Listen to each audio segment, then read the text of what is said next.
and 6 separately, or are we kind of doing them together?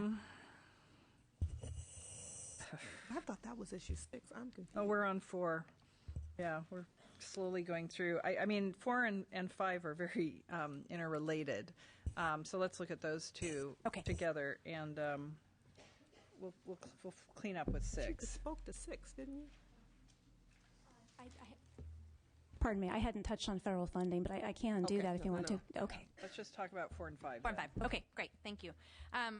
So we think there is some merit in the governor's proposal and idea of streamlining a complicated system.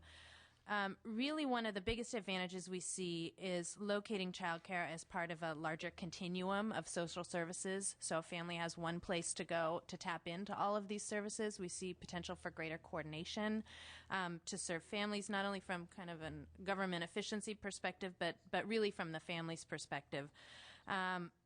Treating similar families similarly, similar providers similarly, really streamlining the system. But we do have some really important modifications that we would recommend if you did want to go down this road. The first having to do with the state preschool program. As we talked about a little bit at the beginning, there's a piece of the preschool program that's funded with Prop 98 and a piece of the preschool program that's funded outside in the general child care program. The governor's proposal really treats these separately, preserving one and moving the other into a voucher program, whereas at the local level, they're thought of together as one overarching program that offers some part-day services to some kids, some full-day services to others whose families need that. So our first recommendation would be to take that $400 million that's outside of 98 in the general child care budget item right now, move it into 98. We talked about this a little bit in our hearing yesterday, yes. And really accurately reflect the existing program. If you need to make reductions, do it from there. That would preserve 80% of our current existing Title V centers right now. So some of the concerns you heard about from the superintendent about the dismantling of Title V, this would start out with 80% of it preserved. We'd also suggest that if funding for child care is going to move to the county welfare departments, that it move as a separate child care block grant, not part of the overall CalWORks single allocation, to ensure that funding is still provided for child care and that non-CalWORks working poor families still have access to services and the funding isn't siphoned off elsewhere. We have some suggestions on the quality funds too, but I'll save that for the item number 6. And Ms. Gable. Well, as my boss touched on earlier today, in addition to his significant concerns with the cuts, the realignment is what he believes would be a death knell for high-quality child care as we know it in this state. He believes that the proposal ignores California's longtime leadership role in early childhood education and disregards decades of infrastructure investment as well as decades of research we've been basing these programs off of. And you will hear much later today from respected researchers in this field, so I will not belabor the point and just move to make the point for the superintendent that we believe that the administration's framing of this proposal as a realignment to the local level is actually inaccurate. Currently, all eligibility and need determinations as well as voucher payments are handled at the local level through a very experienced local network of AP providers and centers who are working with these families and have worked with these families in these communities for generations. This proposal could actually grow government through additional administrative level and commensurate costs in many counties. We believe that this proposal serves only to narrow the focus of child development programs to one of only work support and moves the system away from quality and its link to the education system. We also believe that the realignment proposal, and this is coming from the superintendent's perspective as a former county supervisor, he believes that this proposal is setting counties, as well as our child care system, up for failure by starving the system first, then driving the local small businesses in the communities that provide these services to closure, and then expecting the counties to somehow come up and clean up the mess, recreating an already successful system at the local level from scratch during one of the hardest fiscal times in recent history, while counties are already grappling with other realignment challenges that may be taking their attention. So just a few outlines of how the superintendent sees this realignment might work at the local level. I'll try to be as brief as possible. Number one is all CDE funds for childcare would be distributed via vouchers with the exception of the part-day preschool. We believe this creates an unviable business model for currently contracted programs who are providing full-day programs. These contracted programs provide early learning and care for our children of a quality nature, in part by requiring higher educational qualifications from their teachers and their administrators. With what would amount to a loss of their contracts with no dedicated source to have these children continue to come into their centers, high-quality Title V centers in low-income communities around the state would close. Many of these neighborhoods would then lose access to some of these highest quality options or choices for parents and for working families. I want to interrupt you there, and Mr. Natsande isn't here, but he may be watching via TV. But he had a question earlier about vouchers and the other payment methods, and does one save money? How are they different? If you could just explain, because this is a hearing for the public, and we really want everyone, even though it's very complex, to understand these issues. You said it's an unviable business model to go to the vouchers. Could you elaborate on why that is and what that difference means in the field? I will give you sort of the flyover, and Camille Maven is actually here from our Child Development Division. If she feels that I'm missing something, she can come up and add. But from our perspective, currently what we're doing with these Title V centers is they receive contracts for amounts of eligible children within their community, and children who come in the front door wanting services who are eligible are able to receive those services in the community in the center they have chosen. What would happen under this proposal is that those guaranteed contracts for those communities would disappear. Instead, counties would receive voucher-based programs for a certain amount, considerably less than we currently provide for child care now. And those families would then be told, here's your array of options, but you need to get a job tomorrow. Good luck finding somewhere for you to turn in this voucher in order to get care. Our concern is as currently happens, because of the priority for work, because of the rush and the need for families to get child care as soon as possible, that the supermajority of these vouchers will go to license-exempt providers, and therefore. So you have a system where we have care centers that get contracts, and the only way you can really run a business is if you know that money's coming every month, and that's the contract system. The voucher system is a much more informal, could become more informal than the center system. And if you're running a business model in a center, the vouchers, they wouldn't know from month to month. We wouldn't call it informal. I think there's an incredible value to both the voucher-based system and the center-based system, but they are designed to fit two different needs for families. One is families who are showing up at centers who have historically served great needs in those communities, where those families can know they can get care. And if they meet eligibility and there's enough slots available, they can get the care there in a subsidized way. The voucher system, whether it be through alternative payment providers through that categorical or through the CalWorks system, has provided for those working families who have arrived at the alternative payment provider window or through stage one with the counties, that they're able to get a voucher, be told what their options are, and then go out into the community. What that does is it has a huge benefit in that it does create parental choice. That's understood. But it also creates huge volatility for these small businesses who currently have contracts that are the way they balance their very fragile budgets from year to year. So if we're looking at particularly looking with a reduced resource environment, it would definitely be the death knell for these small businesses. And is one a cheaper money-saving method over the other? And I think that was going to your question a while back. And just in brief, because I know that this is an issue that I believe Rachel covered just for a little bit.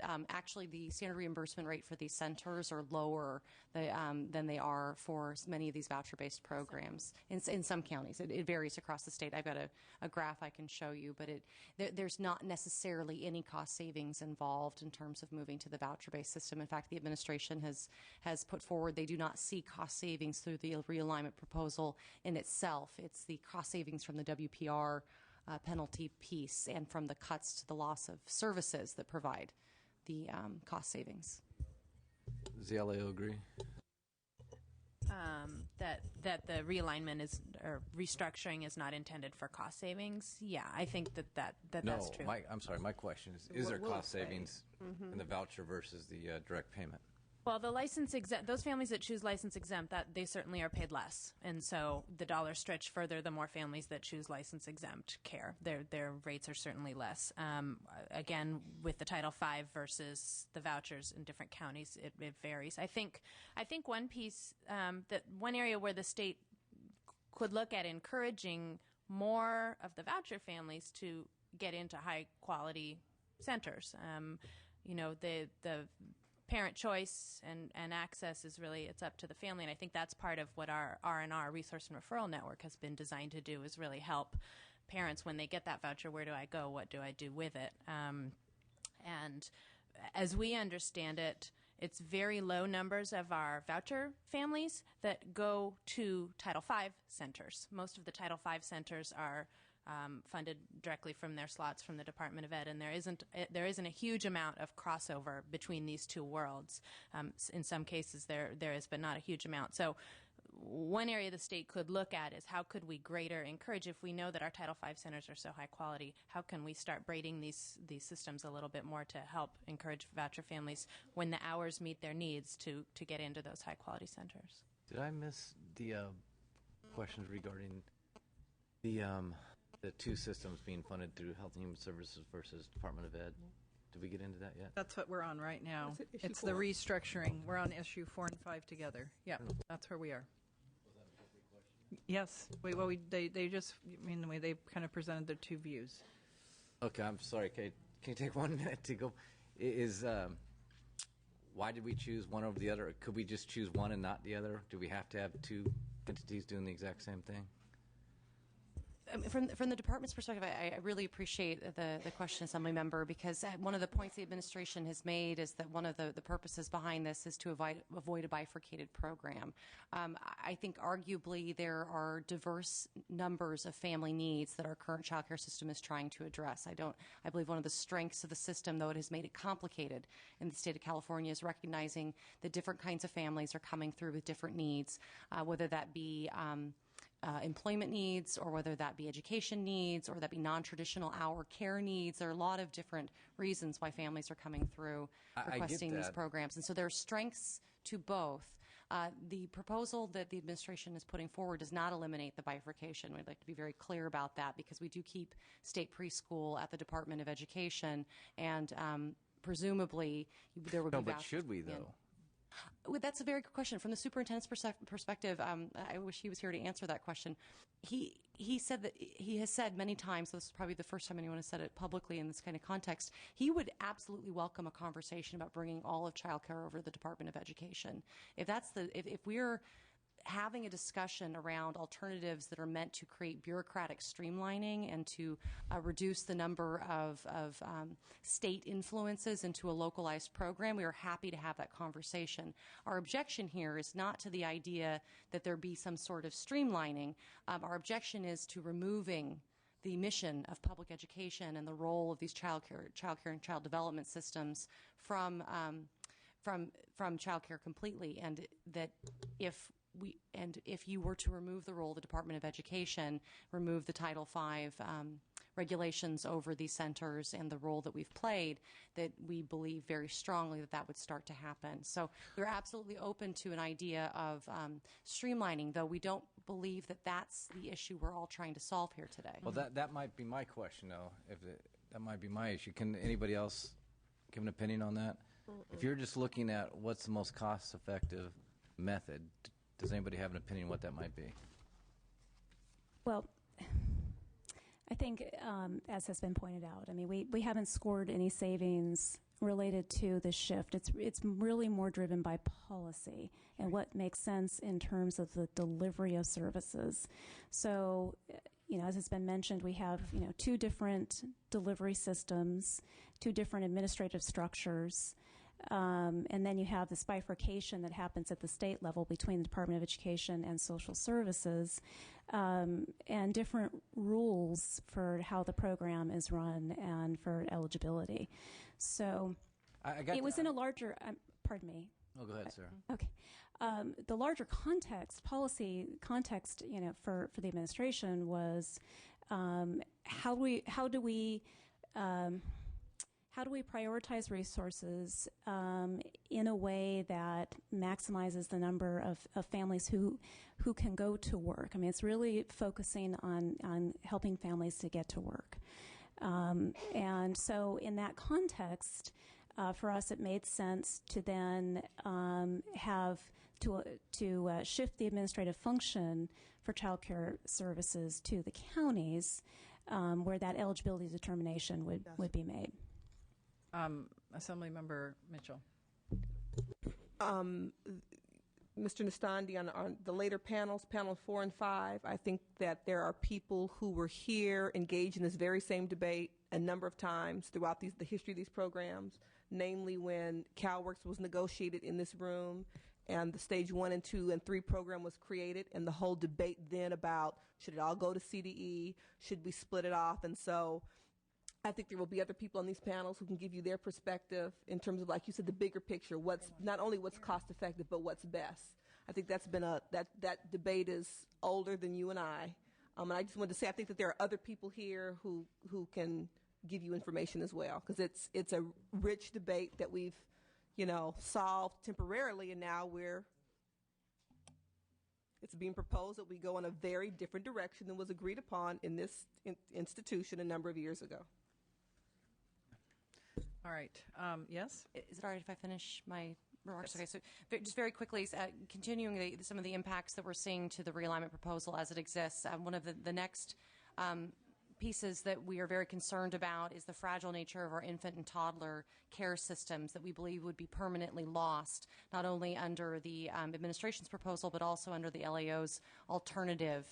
Aren't there some concerns that with the money going to the county as well, that it might not actually end up in child care? Is that one of the things that you're going to touch on? Yes. Actually, one of the pieces that has been noted is that currently the administration's proposal, unless they are going to be changing it, is that it does put this money flexibly into the single allocation for counties. So under that condition, a third of the funds would be required to be spent for child care because the federal funds are required to be spent. So I think we have someone to weigh in on that comment, because I've understood it that way as well. Do you have a clarification? Maybe it's timely to make two remarks. One, page 16 of the agenda does a good job talking about budget year. And so part of this conversation about voucher versus contract is not a budget year conversation. So that I just want to add that. I think that's important to throw out on the table. Answering a question for the assemblyman. Yes. Yeah. But now to the question, the issue of the money. Because it's not a budget year conversation, it's not correct to say the administration's proposal is to flexibly give all this money to counties. That's a 13-14 budget decision. We haven't made a 13-14 budget proposal. We've heard this same concern about the need to, or desire or intent to segregate child care funding at the county level on numerous fronts. We're not tone deaf, and when the administration develops a 13-14 budget, and if folks want to do that early, we can have that conversation too. We don't have a proposal that gives this money to counties for whatever purpose they choose. That's not a correct characterization of the proposal. This year's budget. Yeah. Yes, Ms. Gable. So I apologize, but for us, there are many decisions that the legislature needs to make in terms of the budget year proposal that assumes a want to shift to the realignment proposal that the administration has provided a framework for 13-14. We want to make sure that all of what is known is Can you speak to the $30 million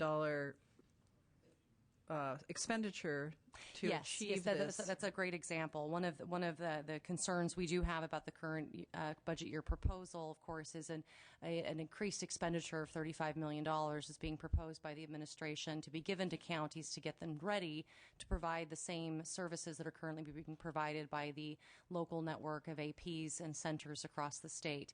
So we'd be looking at a $35 million increased administrative expenditure taken at the expense of cuts to direct services. We have grave concerns about that, and of course, though, if you are looking at increasing, if there's interest in realignment in 13-14, that's why we would caution that we think all of those details should be thought of together. Obviously, that is part of the complete proposal and something that needs to be weighed significantly. Can you speak directly to the administrative costs currently? And is this, we've heard it's not a cost savings, but is the Department of Education administrating this in a very cost-effective way? Sometimes when we talk about realigning, we say we want to save money, there's waste, duplication. What's your characterization of what's currently happening with your administrative overhead currently in the Department of Education? Are you being successful and efficient? Yes, thank you very much. The superintendent runs an incredibly tight ship when it comes to our administration of our child development programs here at the state level. We've done a calculation, which we've shared with your staff, that shows that we spend approximately 0.7% of the child care funds here in the state on state level administration. Those funds are contracted directly to the local level to our centers and to our AP providers, who then work directly with families in order to secure services for them.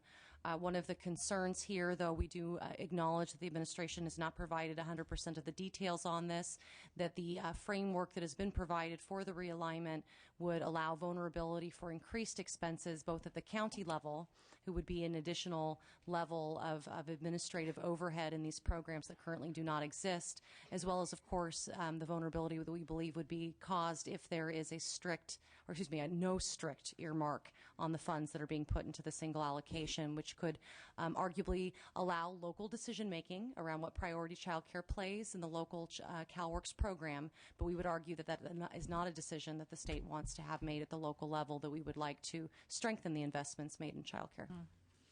Okay, we're going to wrap up with our item number 6. I'm so sorry. One more issue to add. You should not pause for breath, because I will cut you off. I absolutely understood. We have a big so I agenda, won't. and you're going to have to come with shorter comments next time. Most of everything else that I was going to say on the realignment issue has been addressed, but I did want to raise something that has not been mentioned, which is there's a huge policy shift that's being recommended that's not been addressed yet, and that is the move for the first time to cap what have been entitlement programs around child care in the state. With the consolidation of AP and the stages together into one block grant, we are looking at, for the first time, putting a cap on stage 2 and on stage 1, and creating huge problems for our state in terms of what has been an eligibility-driven program there, to change the nature of that, and that's just a policy conversation that we wanted to make sure also was happening. Mm-hmm. No, I appreciate that. Thank you. All right, item 6. Thank you. Thank you. So just briefly, so as part of the restructuring, the Department of Social Services would become the administering state agency for the federal Child Care and Development Block Grant. There is a requirement that the state allocate 4% of the federal block grant plus our state match on quality activities. And those activities in the past have been largely discretionary. There have been some earmarks in the budget bill, but the Department of Ed has allocated that money for projects such as professional development, training on curriculum, development of the professional the development of the preschool education standards, and a variety of other activities, including resource and referral networks. The other pot of money is the Race to the Top Early Learning Challenge Grant, and the administration is also proposing that the Department of Social Services would be the lead agency for purposes of administering the grant. The activities would not change. That grant, as I mentioned earlier, it's largely allocated to the local level to a regional consortia who are in the process of developing or enhancing their quality rating improvement systems. So there are two pieces here. With respect to the federal base quality dollars that are in the Child Care and Development Block Grant, what we're proposing there is that the Department of Social Services would work with the Department of Education on a plan for allocation of that funding. So it is our intent that while we're shifting this function over to social services, that the Department of Education would continue to participate as a stakeholder in that process. And also, just one final thing I want to mention is that it's the administration's intent that, similar to the allocation of the Race to the Top money, the focus for the allocation of the base quality money should really be on local quality improvement efforts. Please. So the vast majority of states in the nation, I think we're one of only a handful that runs our child care programs and our federal child care block grant through our Department of Education. Most other states run it through their social services agencies. So we don't think that changing who the lead agency is of our federal grant necessarily means the end of quality programs for children, nor does it necessarily mean the end of involvement for Department of Education. We think this is a great opportunity for the legislature to get more involved and decide how should we be spending these funds. The federal government's going to continue to require that we spend at least $70 million on quality improvement projects.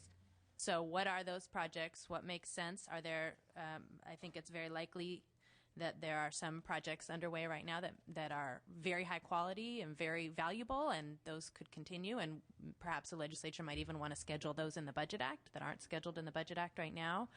But it's also an opportunity to look at, all of those dollars being spent effectively, or are there other things the legislature might want to do with them? So I think this is a great point for the legislature to get even more involved in how do these funds get spent and how can we ensure they're supporting high quality. You don't think we're engaged enough, Rachel? Pardon? I said you don't think we're engaged enough on these issues? You know, there has been a lot of discretion left to the department on how to spend these funds. Mm-hmm. So well, I think it does have an elected superintendent.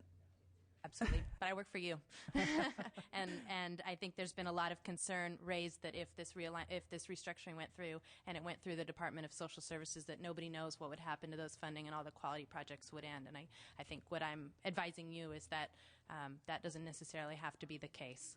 Mm-hmm.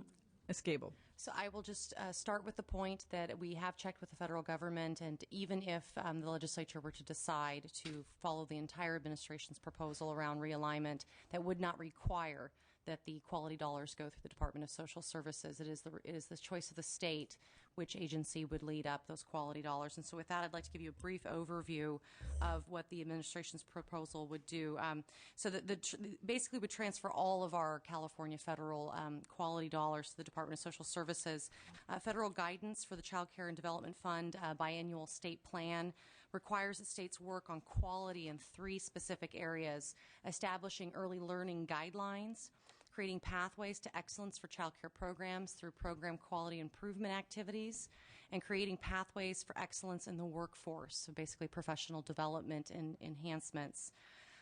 It's important to note that in recent years there has been a significant decrease in the amount of money allocated for our quality support. In 2008, we had $102 million for our quality projects, and that would be compared to the $72 million that's been proposed. And the cuts have been taken over the last couple of years. So what are these quality projects? Briefly, and we would be happy to provide very detailed briefings as to each of those quality projects and the evaluations behind them. These quality dollars fund projects like our resource and referral programs, our renowned program for infant and toddler care curriculum, professional development and support networks, all of our preschool curriculum, assessment and professional development programs, and a wide range of supports, resources, and trainings for a variety of types of providers. I will be frank on this point. This shift absolutely makes no sense if the state intends to continue basing our approach of child development systems on a research-based education foundation. The almost $72 million in annual support that California receives from the federal government to promote quality in our child development systems with an emphasis on education and early learning has been carefully targeted by the Department of Education over many years of support for our vision for what we believe is the what as well as the how for early childhood education across a diverse range of child care providers statewide. So why does education-focused quality matter? You'll hear from many researchers today, so I'll be brief on the issue. But the key to successfully addressing the needs of a young child is to implement evidence-based quality practices. We know that there are programs that work, and there's plenty that don't, and that the investments in those that don't would not pay off. Decades of program evaluations have shown us that the quality of early childhood investments will determine their rate of return. Effective early childhood programs generate benefits to society that far exceed the program's costs. Programs that contain inadequately trained personnel, lack of attunement to child-adult interactions, excessive as well as inadequate child-to-adult ratios, and limited or developmentally inappropriate learning opportunities are unlikely to have significant intended effects, particularly for our most disadvantaged children who are in these subsidized programs. Quality does not just mean adequacy for health and safety. These issues are obviously important. However, the expectation that our Title V programs for decades has been a higher standard based on an education mission. This mission-based approach is backed by research and is the fundamental responsibility of the Education Department in this state. If it is the intent of the state to continue supporting a child's development system that prepares our neediest kids for school and for success in life, the oversight and standards and support for the system belongs in the Department of Education. This high-quality foundation is our mission, our expertise, and our experience base over decades of time. The administration had originally argued that this quality project move was in fact due to their want to give up on educational quality for childcare and focus on getting parents to work. Now, they have recently stepped back from that original public position. They are now arguing this proposal won't change anything to the current program. But if you aren't changing anything, then why make the switch? By changing the agency in the driver's seat, you are changing the focus by the essence of the agency mission change. This is absolutely no slight to our colleagues at the Department of Social Services, who are absolutely capable public servants. However, their mission is not education. It is not early learning. That is our mission and our experience and expertise base. To assume the same results would happen at the Department of Social Services is misguided. Under the proposed budget, the department's nationally and internationally recognized early learning development system, the corresponding quality and professional development projects, which I've mentioned earlier, will be moved away from their strong ties to quality and education and are at risk, at very least, of being dismantled and allowed to rust. According to the administration, these funds could be possibly used to support community care licensing and could be sent to the counties for local quality projects. This would create locally disconnected initiatives rather than supporting California's internationally recognized professional development systems, quality supports, and our early learning system. We have heard the critique that they're concerned about the efficacy of the state's quality projects. We would like to assure you we have a proper overview of these long-standing projects and many, many reasons, research and evaluations backing up the decisions and the investments in these programs. We would be happy to have any forum for exploratory discussion about these projects and would invite and welcome a stronger legislative role if that is the intent of the legislature. The components for our system have been national and international models, including our early learning foundations, our curriculum frameworks, and our desired results developmental profile. States including Florida, New Jersey, Illinois, Colorado, Ohio, and South Carolina have cited our early learning system as the model for their systems. We would argue that this system is not broken. It does not need to be fixed. It does not need to be moved. It needs to be enhanced, and the opportunities to benefit from these quality programs need to be provided to more of our wonderful, high-quality child care providers throughout this state. Thank you.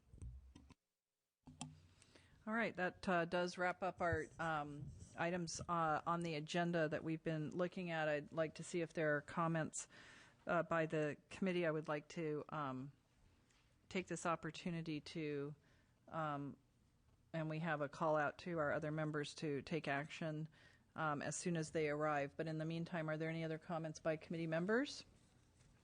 Not right now. What we'll do, oh, yes, would you like to respond?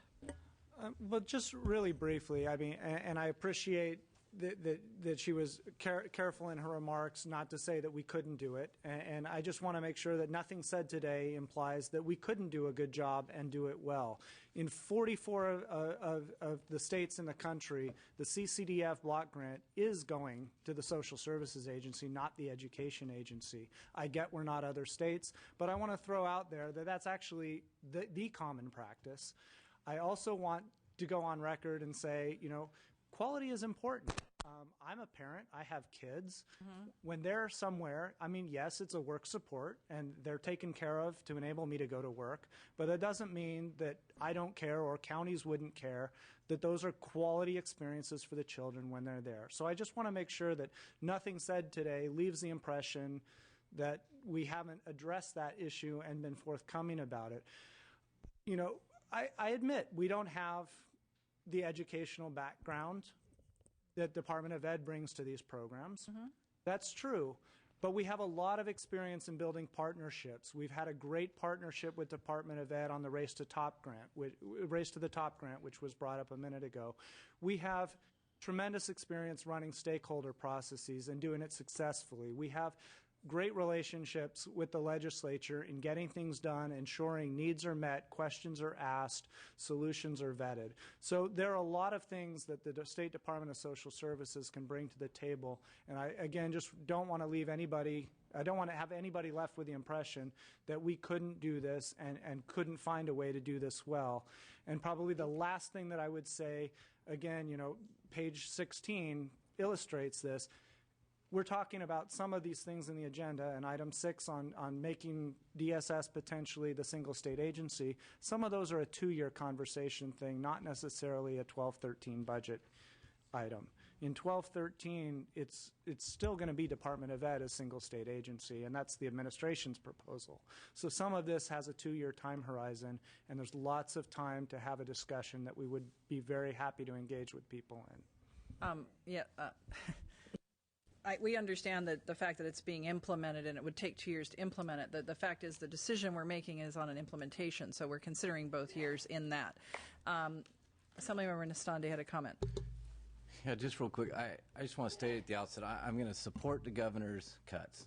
I think the reality is we're broke, so we have to act appropriately.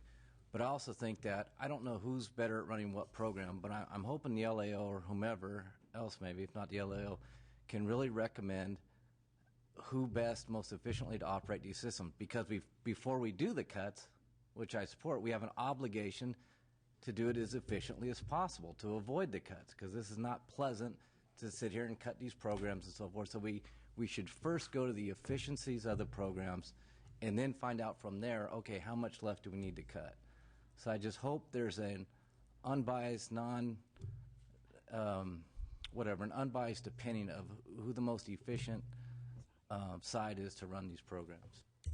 And Mr. Nastani, I'm sorry if I wasn't clear. Our recommendation at this point was to go with the governor's proposal of streamlining and locating the child care programs at the Department of Social Services, the voucher-based programs, but with the important piece of moving the entire preschool program to the Department of Education. The advantages we see here, again, are streamlined services for families, one place to go to be part of the continuum of the social services, and the relationships that are already built at the local level between the counties and APs in areas where those are working well. Well, motion that reflects that, or is that not what we're voting on? Well, we have a motion, but it doesn't reflect that. That was my question. So the answer is no. Well, my only hope would be that I think we all think the LAO does a good job, and they're unbiased, and I hope we give weight to their recommendations in that regard. Aaron Gable, I'm sure you have a... I'd like to speak to that, because as I know we had to move pretty quickly through the realignment portion of the proposal, but there are many options that have been discussed, both the governor's proposal and the LAO's proposal. I want to be very clear that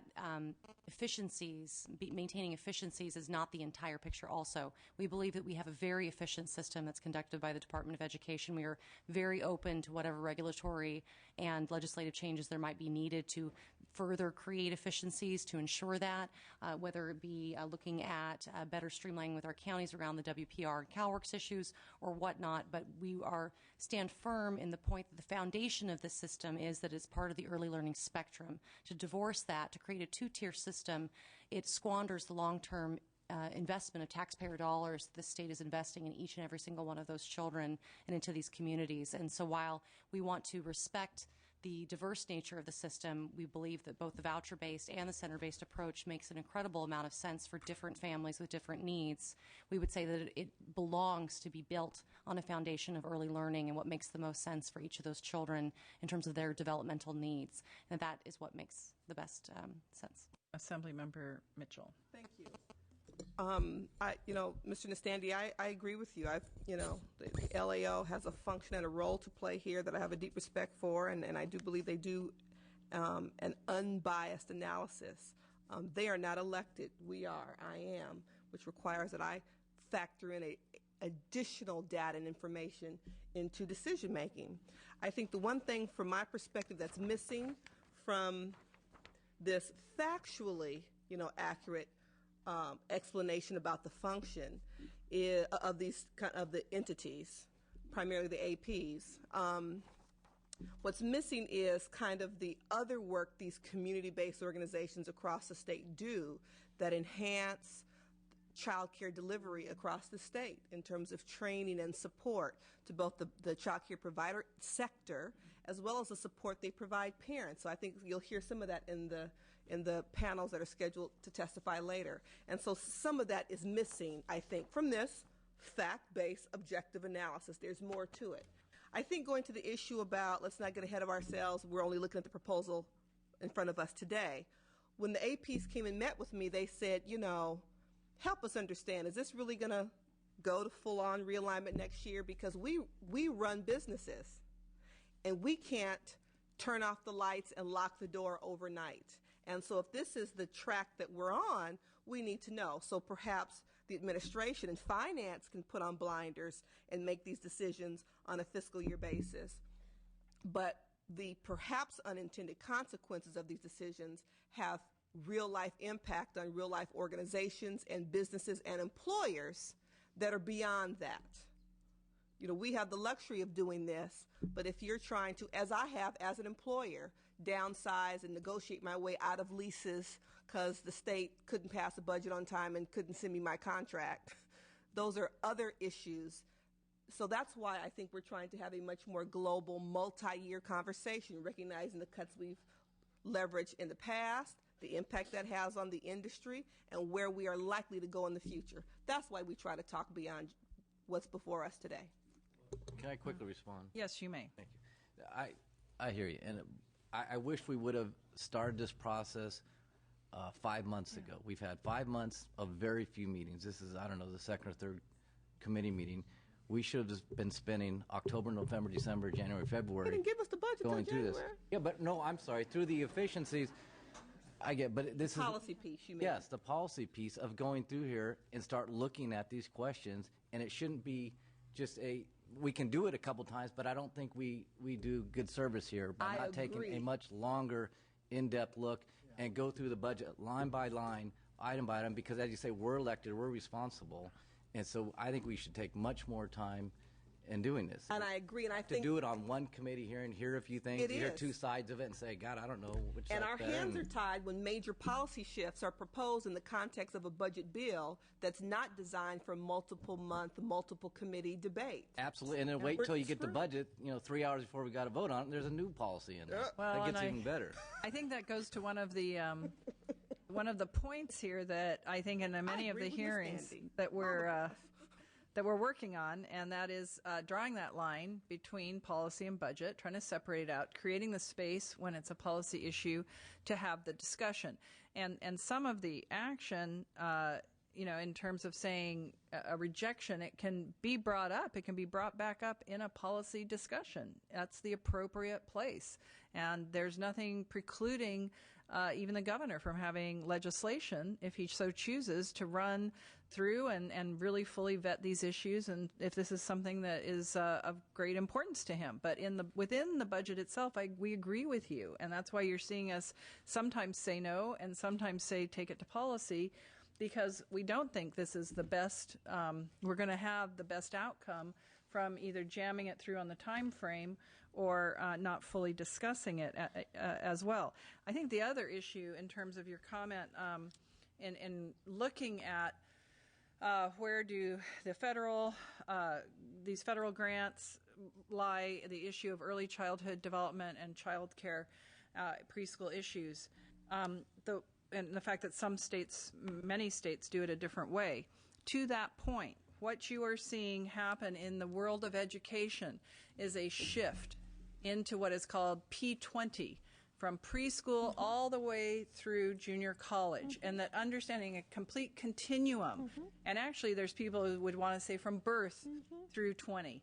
That's really the way education is going. So for us to look at a policy shift that would say, no, we're sending it more in a social service direction, really does fly in the face of what's happening in educational research, in educational advancement, and as we understand the fact that it's education of these early childhood years, these young children, that is of paramount importance to us. And we want to see that happen in this child caring setting. More and more we want to see the actual education, the developmentally appropriate education taking place. So in my opinion, as an educator, I have no problem weighing in from my perspective on the fact that these programs belong firmly in the Department of Education. That is where we need to go. We need to be driving more deliberately towards understanding that our young children and that what we're doing with them needs to be perceived as educational in nature. It can still look like a game, but it's educating them, and we're understanding that more and more. Yes, Mr. Monning. Yes, I am mindful of the time and that we have other panels coming. I think the next panel will inform us on the importance of early child education and child care linked to that as part of the investment in our children and our future that we've heard about earlier. But I just want to echo the concerns voiced by Co-Chair Mitchell and I think also by Mr. Nastandi. Once again, because of the budget crisis, we're looking at very important policy issues in the context of a budget crisis, and it's kind of the tail wagging the dog. We should be proactively articulating through policy committees in the legislature what we think the best framework is to protect children, to help adults get into the workforce, and to provide the security, the safety, and the other issues we've talked about. Instead, we're looking at it as these programs are facing massive proposed shifts, not just budget cuts, but massive shifts in how they're administered. And we've got the cart before the horse. I'm looking forward to hearing from the next panel that I think is going to reinforce the importance of maintaining linkage with the educational system. So, again, no slight on Department of Social Services. The question is, it's not administrative capacity.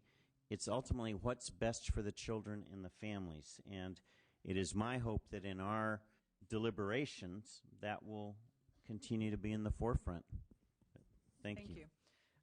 We do have a timing issue in front of us, and so I am going to be making a recommendation for action because we have the 3 and 4, 5. We have the entire committee here present of Assembly Budget Subcommittee number 2 who can actually vote on the issues, and we may not all be here as the hearing continues. So this is not the end of the hearing, but we need to take care of this business. We will not be taking any action on issues 1 to 3, but we'll defer those until after the May revision it comes out and we understand the fiscal challenges that are going to be faced by the state. However, I am making a recommendation that we reduce the increased spending that has been proposed by the governor of the $35 million to have the counties take over those services and reject the proposal to move child care programs currently administered by the Department of Education, including a rejection of shifting the administration of the federally funded programs that would be suggested in item number 6. So if we could have a motion to that effect, that would be great. So moved. Madam Chair. Yes. Thank you. Just for the record, Finance is opposed to the motion. Well, yes. I would second the motion. All right. We have a motion and we have a second. Assemblymember Bonilla. Aye. Assemblymember Berryhill. Assemblymember Brownlee. Aye. Assemblymember Nastande. No. Assemblymember Swanson. Swanson, aye. All right, thank you very much. And then a second action, which would require a motion, would be conform to the 29th actions of Subcommittee number 1 that interact with child care. And this is... Second. All right, we have a motion and a second. Assemblymember Bonilla. Aye. Assemblymember Berryhill. Assemblymember Brownlee. Aye. Assemblymember Nastande. And Assemblymember Swanson. Swanson, aye. Thank you very much. We're now going to... in the interest of hearing from the public, we do have 2 more panels.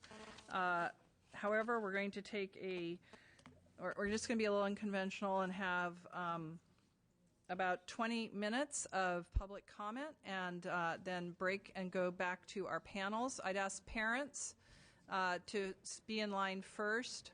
20 minutes, you said? All right. Yeah. So, and Dina is going to go first. All right. Fill up the seats, and they do the mic. They do it. All right. To the microphone, Nancy.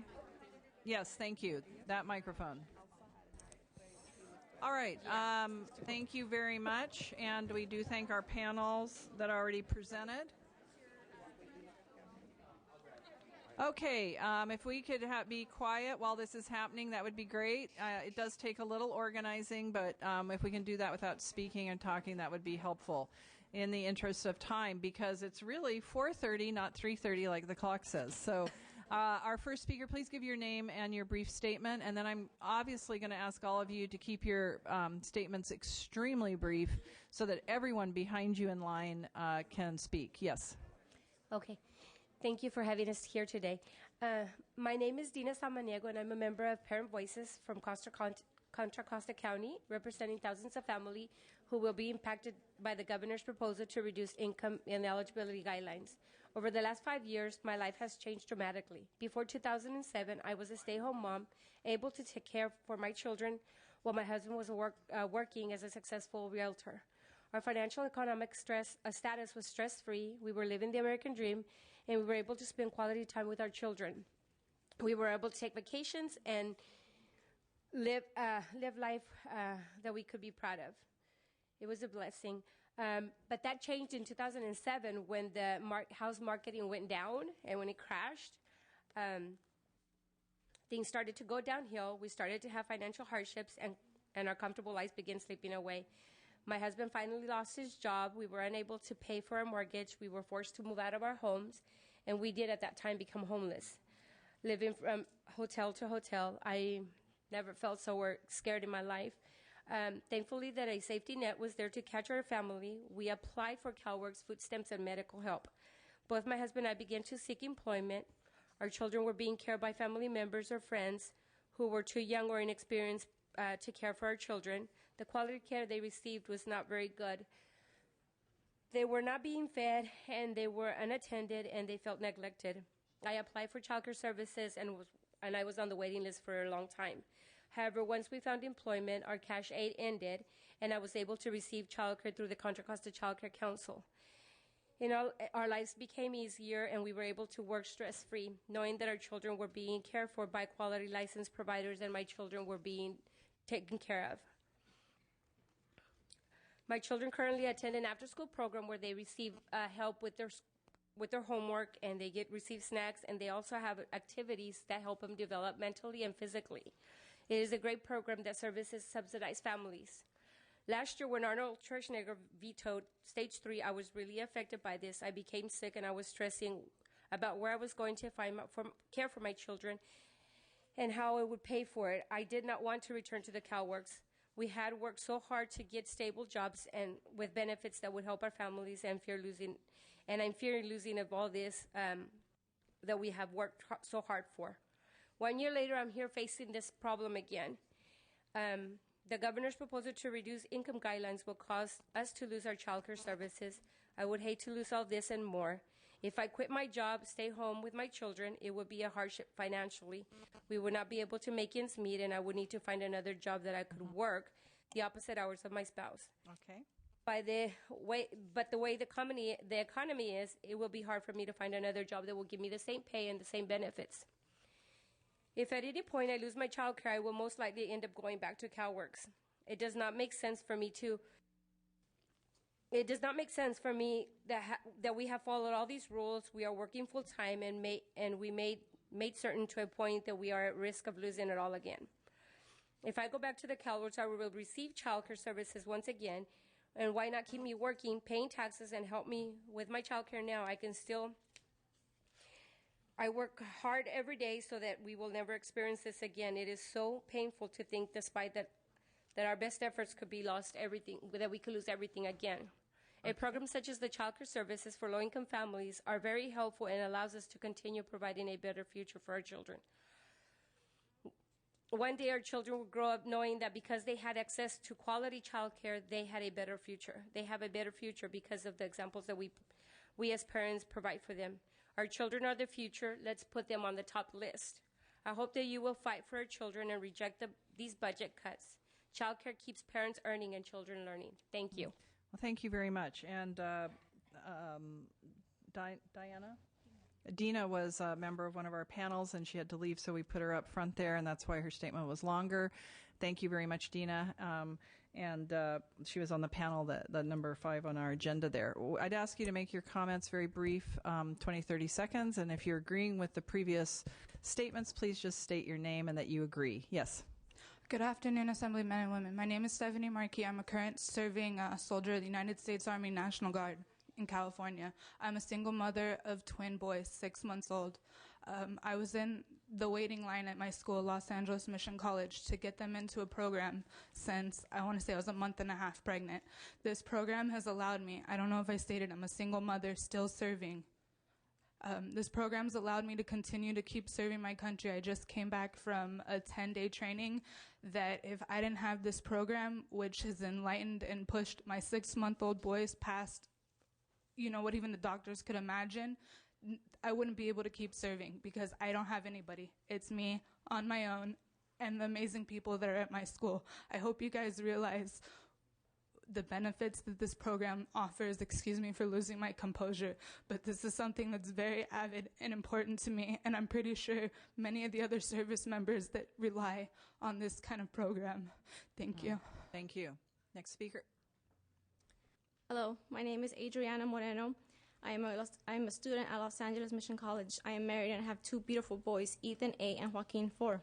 I am currently working on my prerequisites major course requirements to transfer to Cal State LA. Before coming to college, I was a stay-home mom. I loved being at home and taking care of my family. However, I felt my daily routine was only family, cooking, and cleaning. I had forgotten about me as an individual and lost sight of my needs as a human being.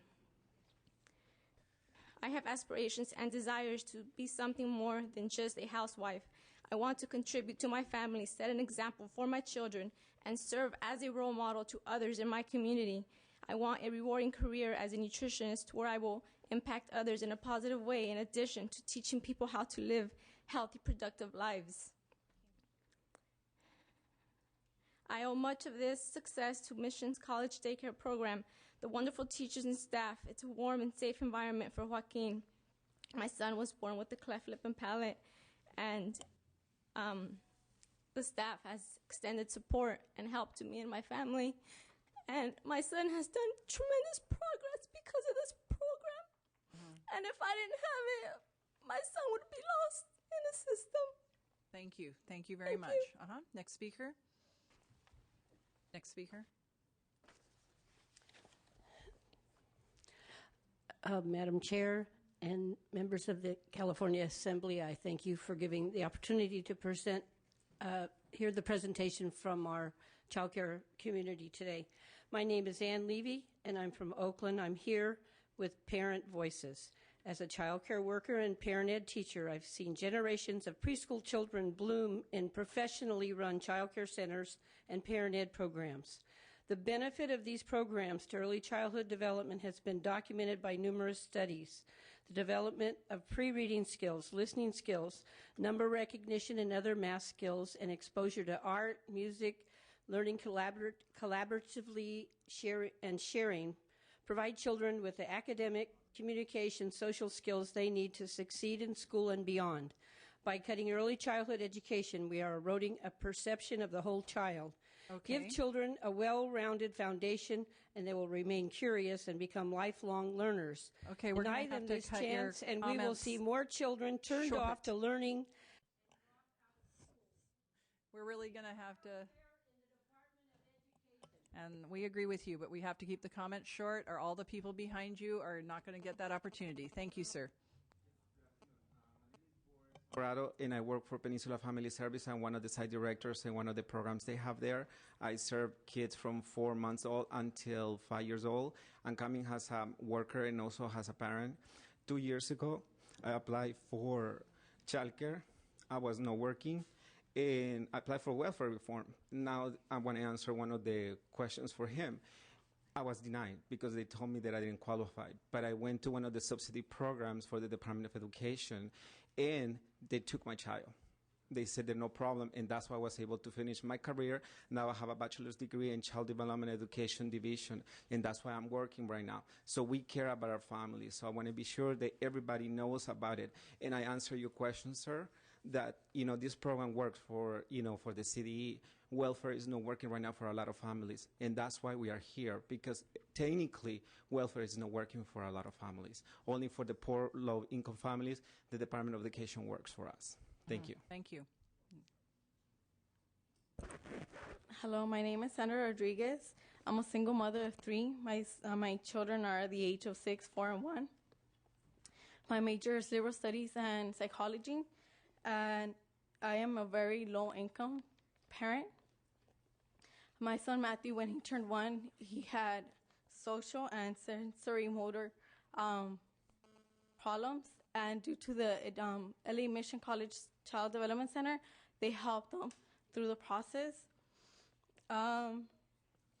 Thanks to the Child Development Center, I have raised my GPA to a 3.0 and higher, and I am able to be a Senator of Educational Services at ASO in Los Angeles Mission College, and I'm also in the Dean's Honor, and it's all thanks to the Mission College Daycare Center.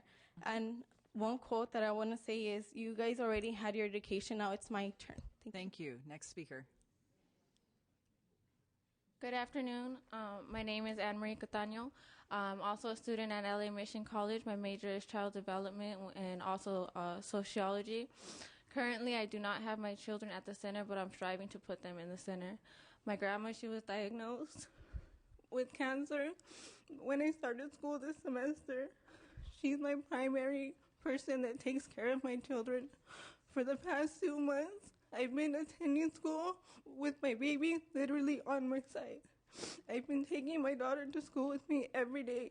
If I don't have this early education center next semester, I won't be able to attend school. I cannot raise my children if I have to go work at at a job that's going to pay me $8 an hour. And I'm saying this because I know it from experience. I have 3 children, and I can't afford to go work at a fast food place and make $8 an hour and try to raise them. I need this early education center not only for my children, but for myself as well. This was my major. I'm 1 class away from finishing my AA degree in child development, and if these centers are taken away, my children won't learn social, emotional, and literacy skills, and I won't have anywhere to work. I need not only to support myself, but I need to support my children. We need to build more education centers and stop building prisons, because we keep building prisons and we're not helping our children. We're just going to send them over there. Thank you. Next speaker. My name is Myra, and I'm also a student at Los Angeles Mission College. I am a CalWorks recipient. It wasn't until a year ago the father of my children lost his job, and thanks to the program, I'm able to go to school. And if it's not for this program, my children would not get social, emotional, and I really appreciate this program. It's very special, and I hope that I urge you guys to keep it. It's very important for many people. Thank you. Thank you for your time. I am 32 this May. I've done my share of paying taxes since I was 16. At 26, I had my firstborn, and I was thinking, what was it that I was going to do to support my child? Nevertheless, a few years later, I became homeless with 2 children. I've had to have my kids sleep in my car.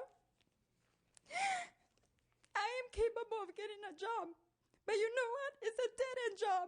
I have to educate myself, and I'll tell you something, sir. Not everybody that lives in the fucking projects, and I'm sorry, takes advantage of education. Not all of them want to get educated. I do. If you don't give me that opportunity, you're not going to get taxes from me. You're going to get pennies from me. You want real money? Help me get an education, sir, and you'll have more money for our budget. Thank you. Thank you. Next speaker. Hello, my name is Monica Moreno, and I'm the director for the Los Angeles Mission College Child Development Center, and I'm here representing not only my campus, but all 9 campuses from LACCD. And in essence, what this proposal is going to do is going to shut us down.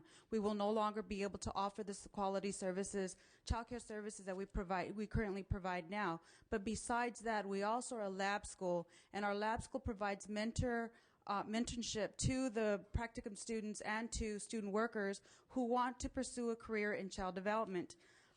You will actually be displacing over 500 families and over 900 children if you decide to go and approve this proposal.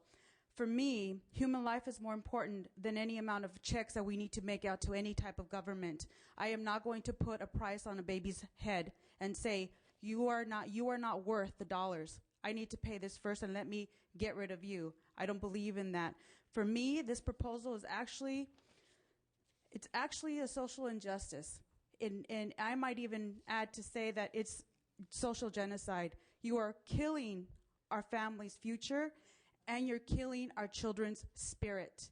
There's more than just the bottom dollar, and as my students have said, without a career, they're not going to be able to make the money to pay the taxes to keep this state going. So please oppose this proposal.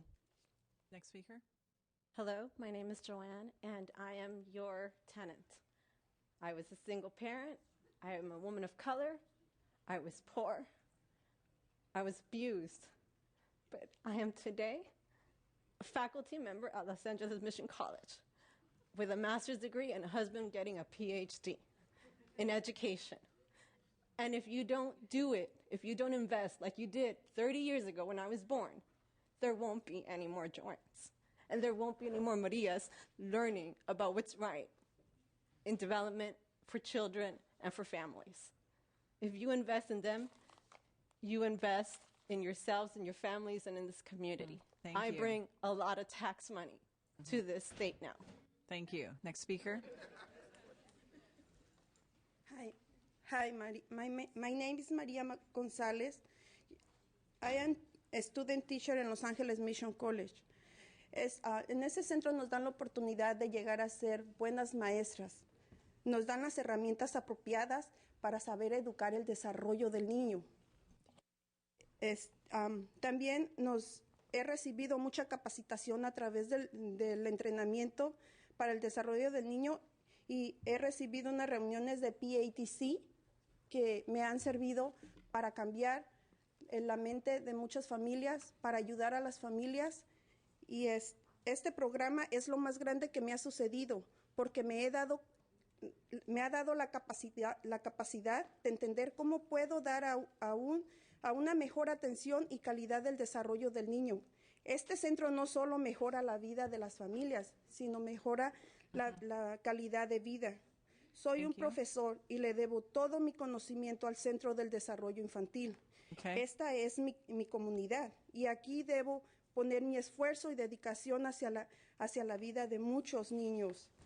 He venido mejorando mucho en mi vida. Elegí este camino y no me gustaría que se perdiera. Si cortan este centro, están cortando la educación de futuros profesores en los Estados Unidos. Thank you very much. Next speaker.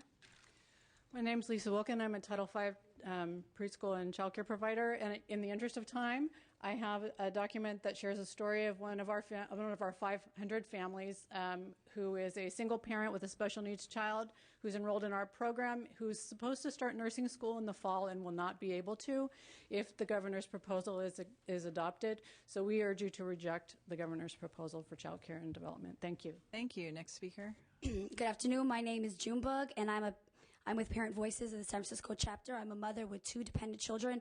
I'm on CalWorks, and one of my children is also a child that is considered legally disabled.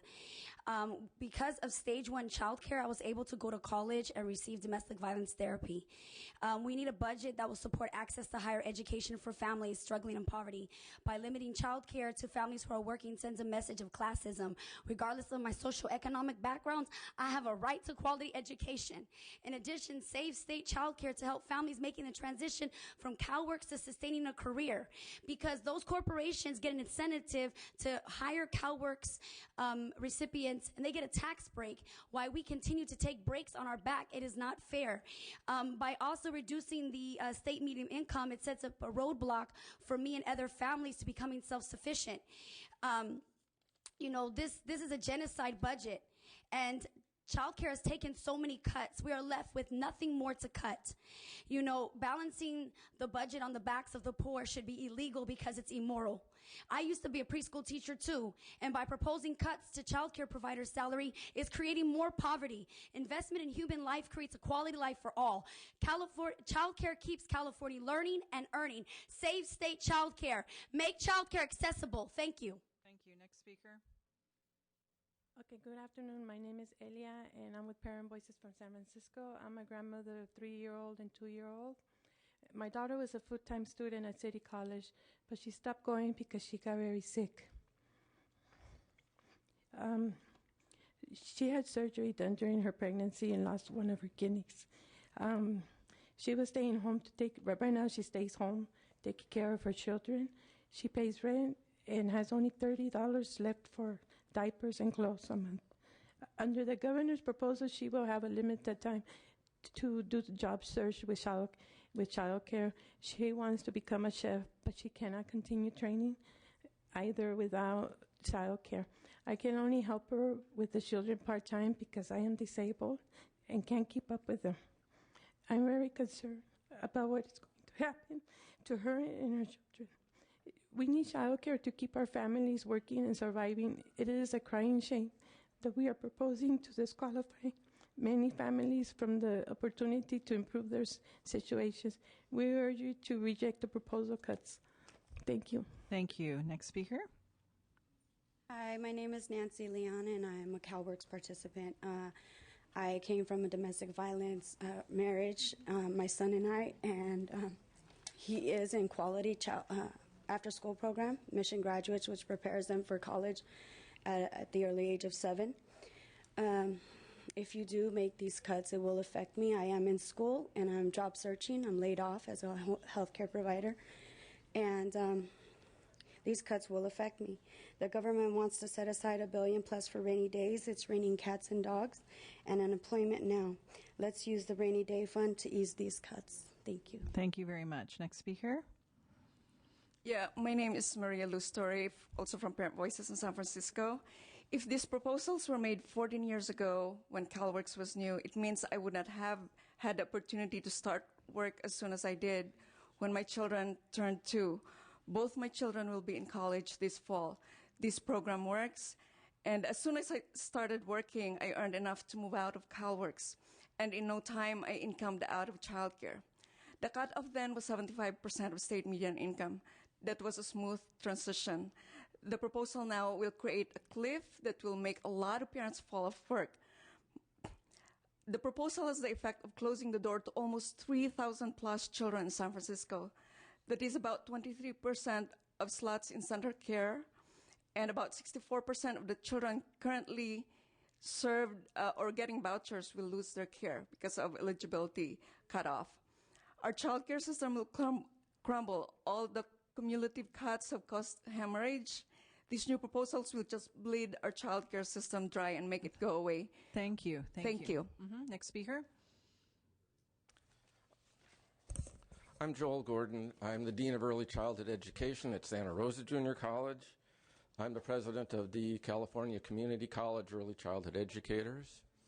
I believe that if the governor's budget passes, we're going to put in serious jeopardy about 9,000 slots on community college campuses that are attended and used by the women that you've just heard from. I think almost all of those programs will be closed within 2 to 3 years. Because the governor is proposing the removal of higher education as a determiner of eligibility for services, we'll no longer be able to serve students first in our center. Of course, that puts in jeopardy any funding we might also get from our district, since we can't promise to serve the students first.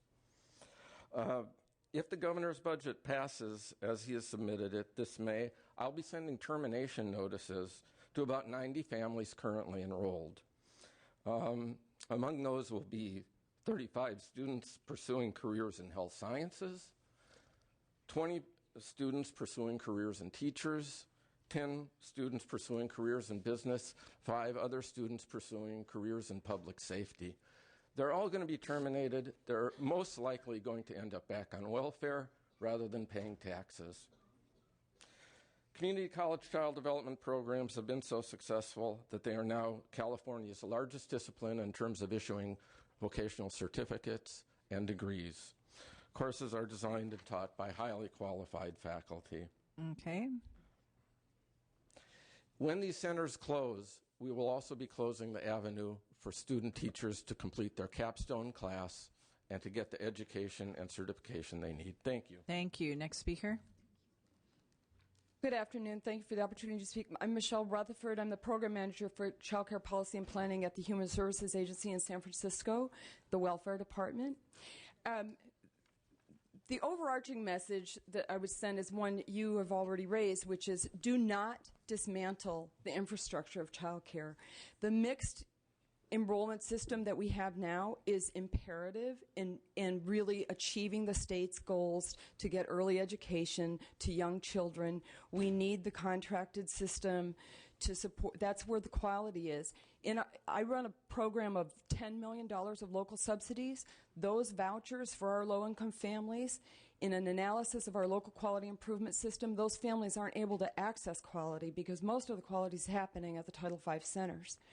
Some of those centers take vouchers, but we're looking locally at moving more of our vouchers into a contracted system to achieve exactly what the state achieves in terms of efficiencies and assurances of quality.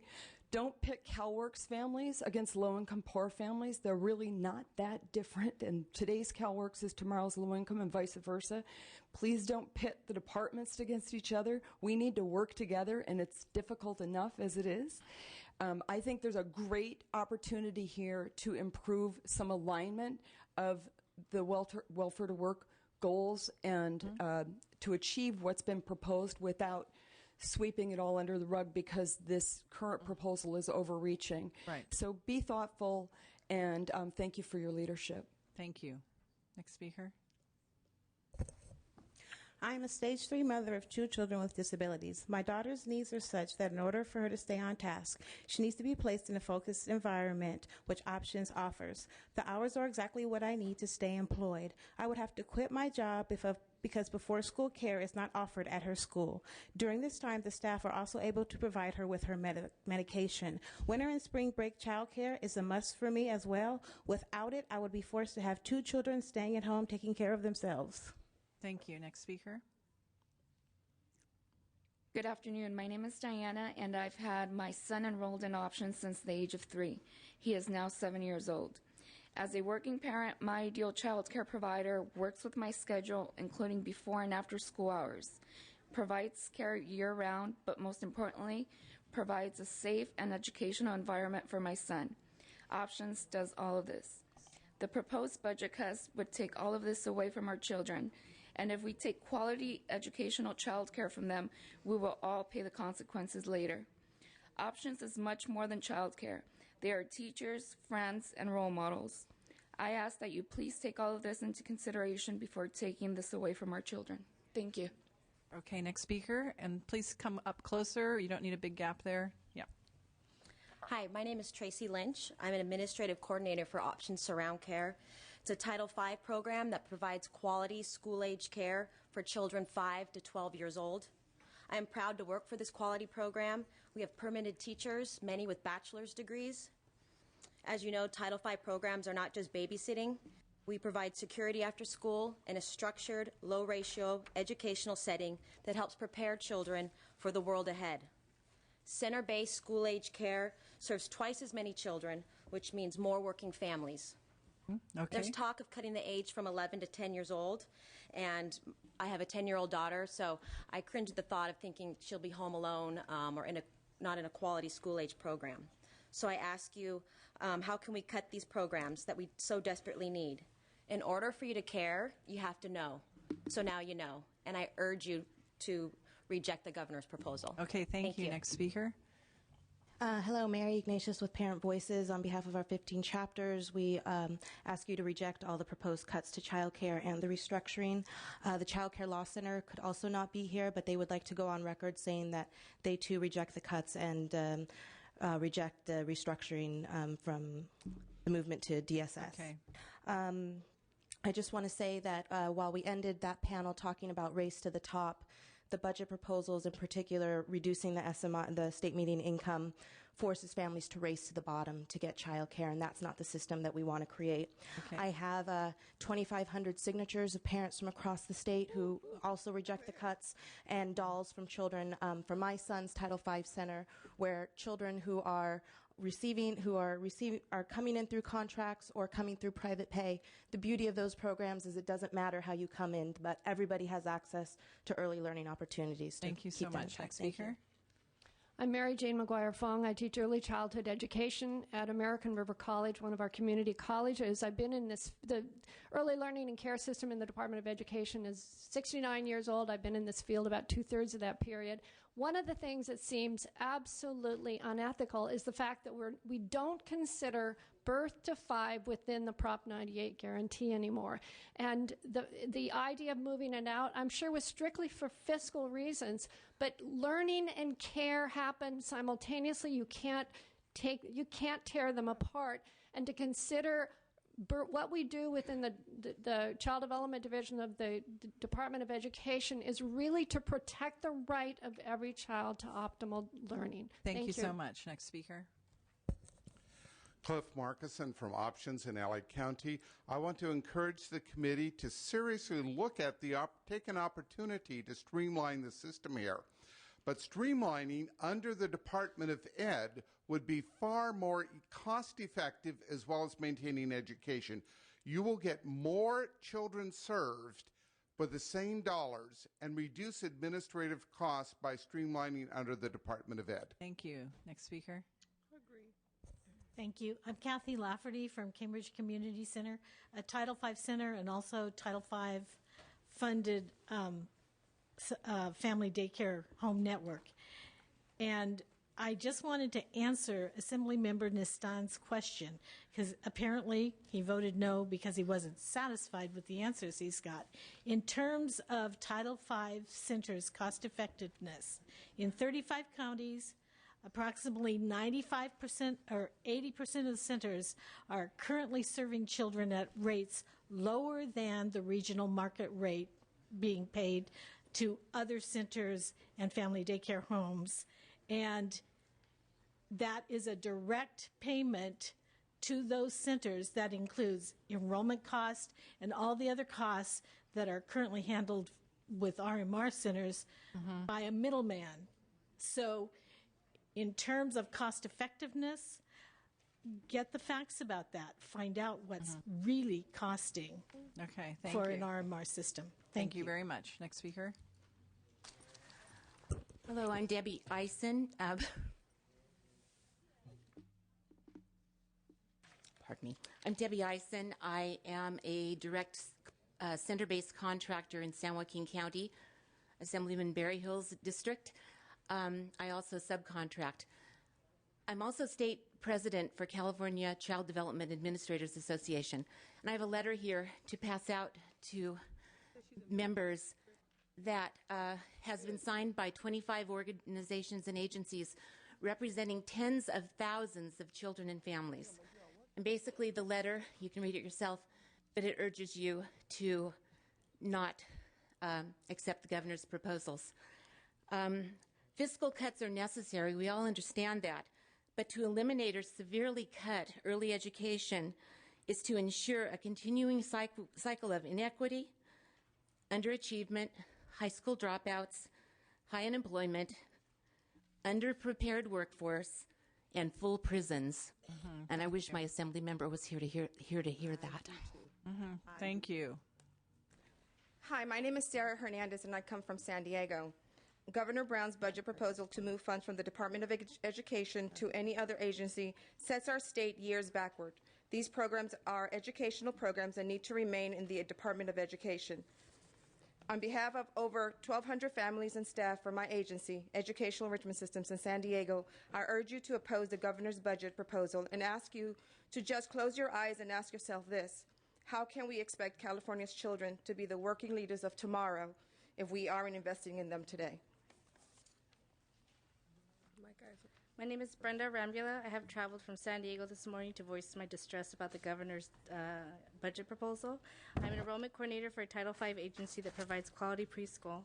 Our agency provides quality preschool for families that are required to be working, looking for work, or on a vocational plan to improve their current circumstances. The government proposal is not supportive of working families and is sending the wrong message. With a given proposal, priorities and lowering of the income ceiling Did you know that the working parents are the last priority? And that with the given proposal of moving funds from the Department of Education to any social agency will decrease the quality of education in California even further. Okay, thank you. Next speaker. Thank you. My name is Nirmala Dillman. I'm the local planning council coordinator for San Mateo County. I wanted to share with the committee a Title V requirements list that I think is a little bit more clear than what's available in terms of comparing across the quality standards. My main point, I could make many, but the main point for me today is that Title V programs for infants, preschoolers, and school-aged centers meet the same high-quality standards. Why in the world would we back off of that when we don't have enough? Our community, San Mateo, we have invested in our community in the facilities. The state has invested in the spaces. Please, we can't undo that now. We'll never get those spaces back. Thank you. Next speaker. Good afternoon. I'm Nina Boothie, the Executive Director of the California Child Development Administrators Association. I agree with all of the comments that were made before me today, and I'm in full agreement with the committee's actions today. Thank you so much for defending our early care and education programs and keeping them within CDE. Thank you. Thank you. Next speaker. Good afternoon. My name is Heather Phoebus, Public Policy for the Professional Association for Childhood Education, as well as our alternative payment program. I wanted to thank the committee for their motion today. We too dispute the governor's realignment to the county welfare departments. Operationally, this type of policy and workload shift is inconceivable. The counties are already overwhelmed. Additionally, we too believe that cutting any supports that allow success to early education of our society's youngest and potentially its most fiscally lucrative is just not good policy for economic recovery. Thank you. My name is Martin Castro. I'm the CEO of the Mexican American Opportunity Foundation located in Los Angeles, but providing child care services in 7 counties from San Diego contiguously all the way to Monterey County in the north. In addition, I come to you today as the chair of the Child Care Alliance of Los Angeles. It is made up of 11 organizations, our organization included, who offer R&R services, alternative payment program, and CalWorks Stage 1, 2, and 3. Because of our population in Los Angeles County, these proposed cuts of $517 million to the entire system would have the drastic effect of cutting about $170 million in Los Angeles County, and with a multiplier effect, increasing the total loss in LA County to $595 million. The 20,000 slots that would be cut, LA County would suffer a third of those cuts, which is 20,000. So therefore, our Child Care Alliance is asking you to please reject the governor's proposal and adopt a more realistic cut to some of our programs. Thank you. I have a statement. Thank you for that information. We'd been seeking that earlier. I appreciate that. Yes? Thank you. My name is Jack Hinojosa. I'm the Associate Executive Director of Child Development Resources of Ventura County. I'm also a proud board member of the California Child Care Resource and Referral Network. I support the subcommittee's rejection of the governor's proposal for the complete restructuring of the child care system.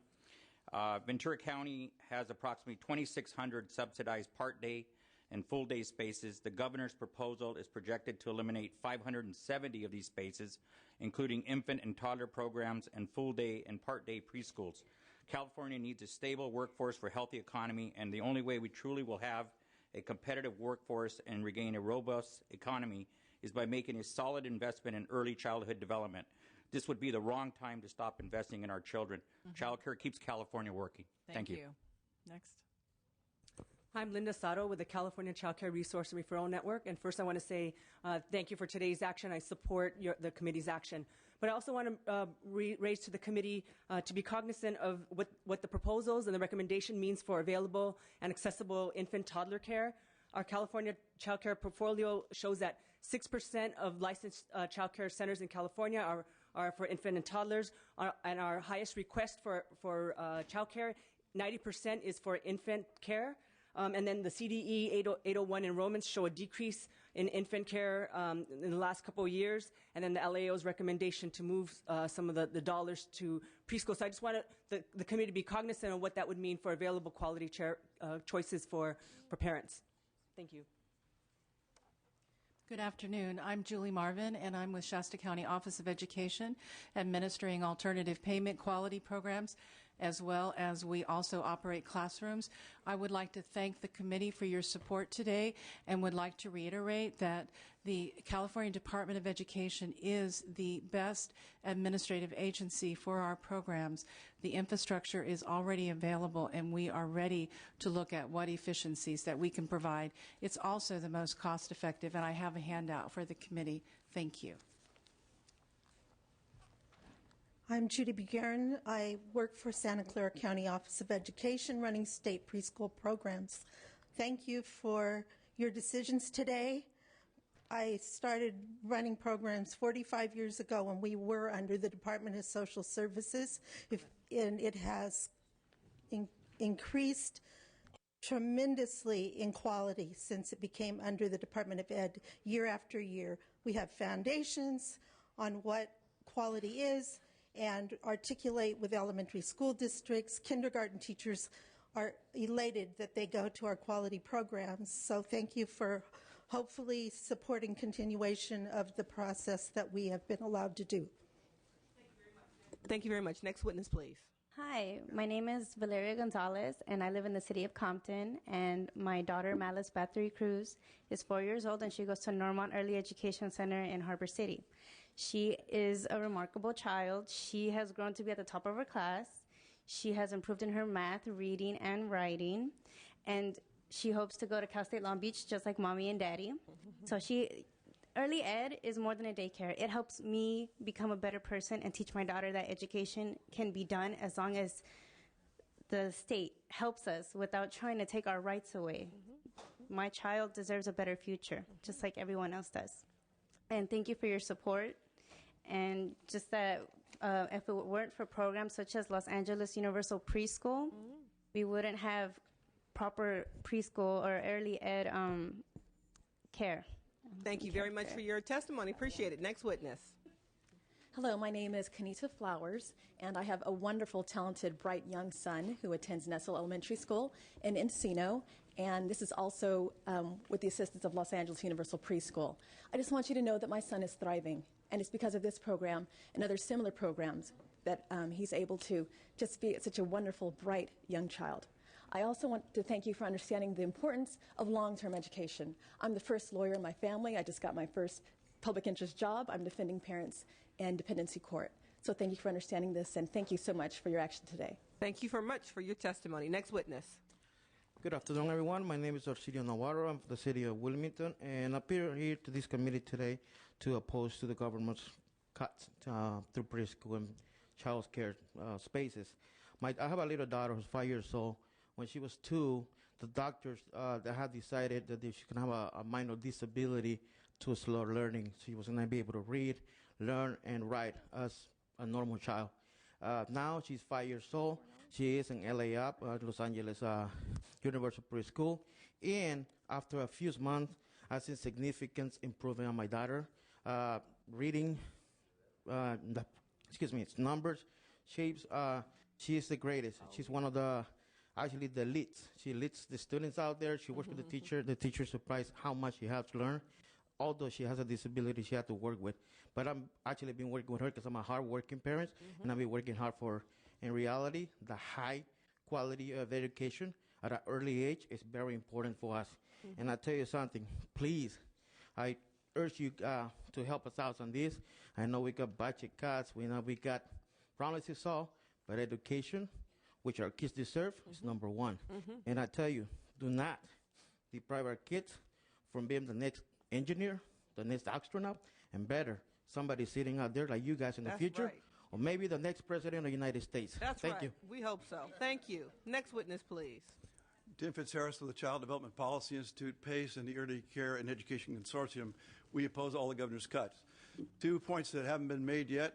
The 200% of federal poverty level we calculate to be about $8 an hour. Now, so either the governor's proposing our people to work part-time or work for less than minimum wage. The other issue has to do with eligibility, the number of slots. The Department of Finance calculates the slots lost, although I think we could put a person in that slot and lose a slot. We can find someone that's work eligible. But but they're basically proposing to cut slots. If you eliminate, don't calculate, all the people not serving your children are losing and going out of business, not in the figures. And finally, the governor, the committee's already identified prioritizing the $35 million for families who are working. We think that the priorities there, you're basically going to have to go on welfare to get child care in this state. I don't think that's what you want to do. Thank you very much. Thank you.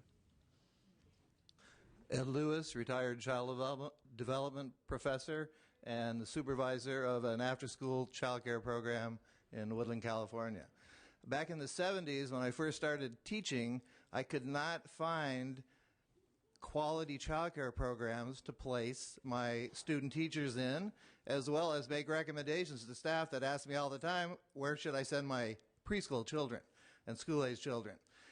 The Department of Education personnel, the Child Development Division, research experts, people like all these people out here in this community have developed a fantastic infrastructure that the Department of Social Services cannot do unless they want to take a big training program from the Department of Education.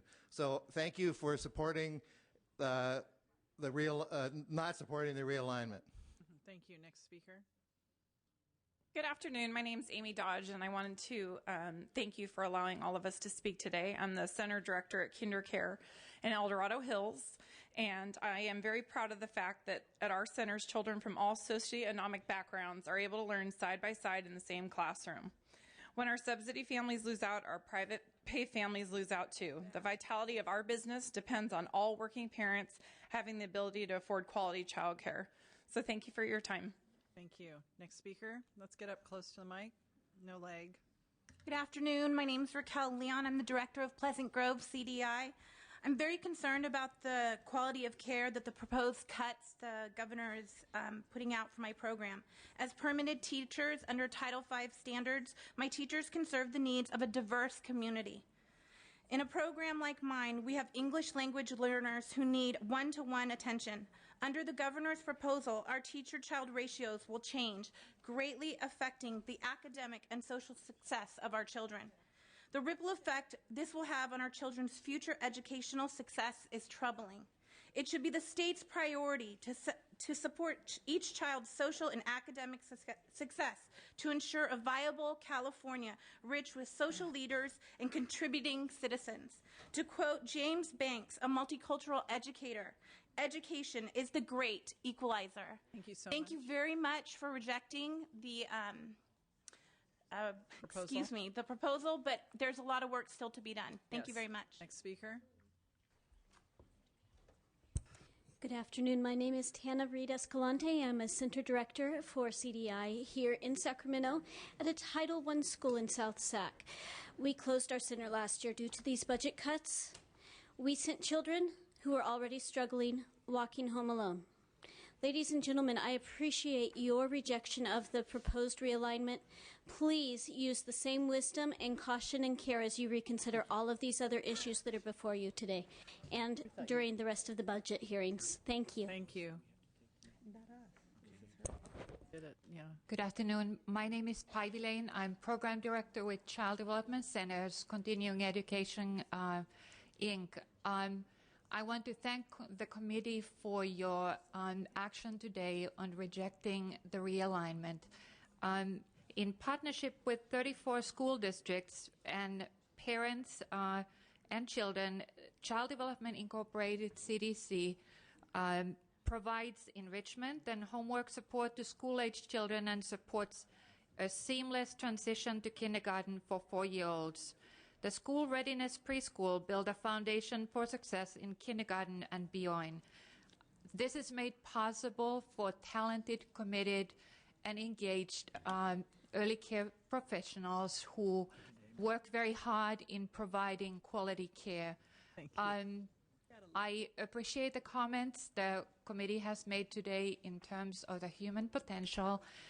We are educating tomorrow's leaders, and with our actions, we can make sure that the leadership in early care and education field continues as it should. And I fully support the work in terms of the realignment with Department of Education and its committed programs. Thank you. Next speaker. My name is Christopher Jackson. I work for Child Development Centers in the Davis area at Cesar Chavez Elementary. I am here to say thank you for your denial of the governor's proposal and continue this process as we move along. Basically, right now, as a Title V funded center, my teachers have to have a higher education as well as professional growth. This allows them to give the best to our children, continuing that education process at the preschool level, moving forward on into their elementary years. Thank you so much for your work today, and we appreciate it. Thank you. Good afternoon. Thank you again for taking the action that you did today. Appreciate that. I'm Juliana Halas. I'm from the PACE Alternative Payment Program. We operate in 25 counties. Just as I know that Honorable Mitchell knows about this, but I wanted to remind everybody, alternative payment programs are a parental choice program, and by that we offer the parents that they can, according to their need, whether they have an infant or whether they have schedule problems or whatever, they can deal with licensed exempt care, with private centers, with Title V centers, and with family daycare homes. So the parent has a choice, and we also do determine the eligibility as well as paid for the services rendered. So again, I want to say, because a voucher referral is a misnomer. So with that corrected, I would like to say again that in 25 counties, we also deal with, again, as I said, private and public partners. And the rates vary county by county, no matter what type of care it is. So please, I cannot see a private provider and a full-cost provider in Fresno County lowering the rates any more than I can see somebody in San Francisco County or Los Angeles County or San Mateo reducing their rate. Again, it's based on what their market can bear and what they can do. Thank you very much again. Thank you. Next speaker.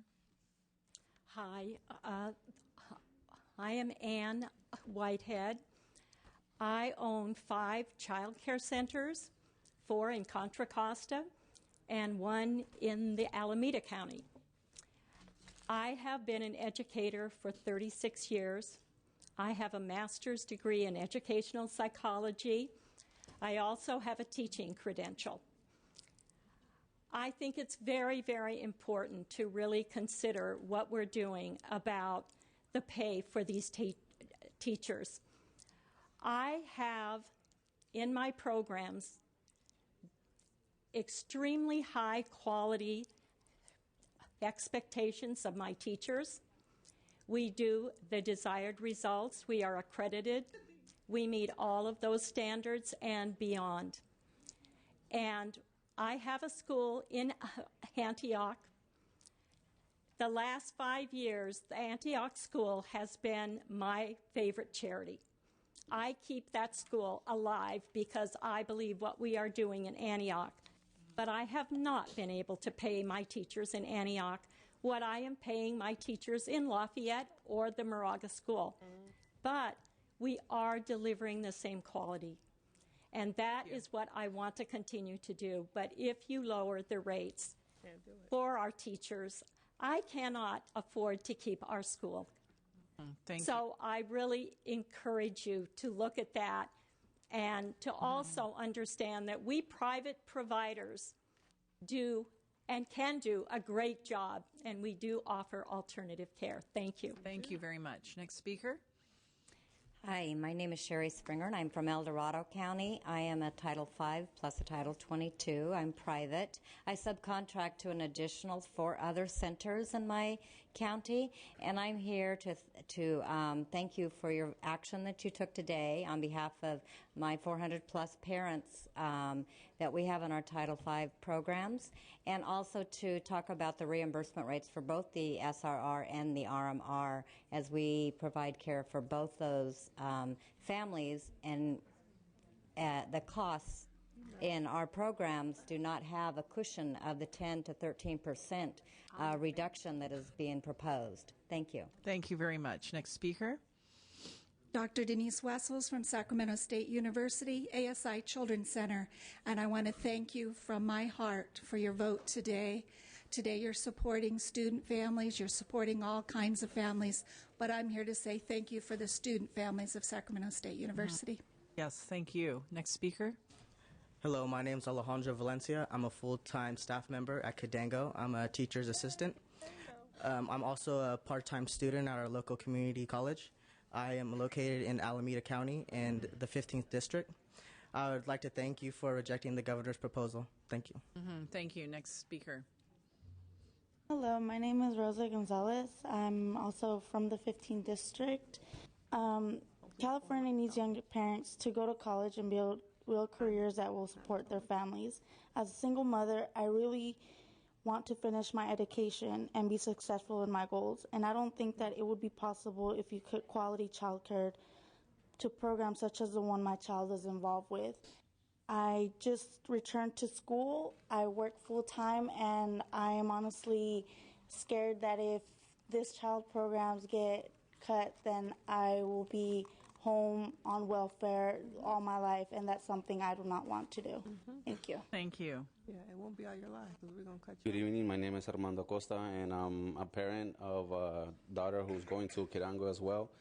I also come from a low-income family. Me and my wife are alone. We don't have any support from our families, and the only support we have is our child care. They had helped us a lot with my daughter's illnesses and just support and helping us out with a lot of just support in general. And I just want to say in behalf of all the homies out there that if you take our child care, you guys will be providing or increasing street jobs instead of professional jobs. So I'm trying to educate myself. It's already hard enough to get a professional job or just a fast food job, and it's been difficult for me to just get up in the morning, take my kids to their schools, and get educated myself. And without that, I would be looking street jobs instead of professional jobs. So I would appreciate it if you just continue doing what you're doing. I thank you, and we support everything that you guys said. I second everybody's concerns and everybody's